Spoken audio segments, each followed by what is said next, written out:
Jagadgirigutta police station పరిధిలో ద్విచక్ర వాహనాల దొంగతనాలకు పాల్పడుతున్న చంద్రారెడ్డి అనే వ్యక్తిని అరెస్ట్ చేశారు. జగద్గిరిగుట్ట పోలీసులు అతని నుంచి 22 ద్విచక్ర వాహనాలు స్వాధీనం చేసుకుని ఇతనిపై సంగారెడ్డి, మెదక్, జహీరాబాద్లతో పాటు సైబరాబాద్ పరిధిలోని పలు పోలీస్ స్టేషన్లలో చోరీ కేసులు నమోదైనట్లుగా జగద్గిరిగుట్ట పోలీస్ స్టేషన్లో ఏర్పాటు చేసిన మీడియా సమావేశంలో వివరాలు వెల్లడించిన బాల్నగర్ ఏసీపీ హనుమంతరావు.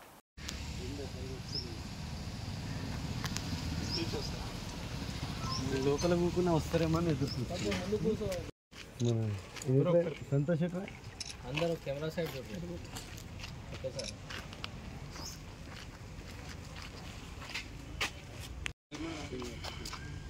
నాది అయిపోయింది.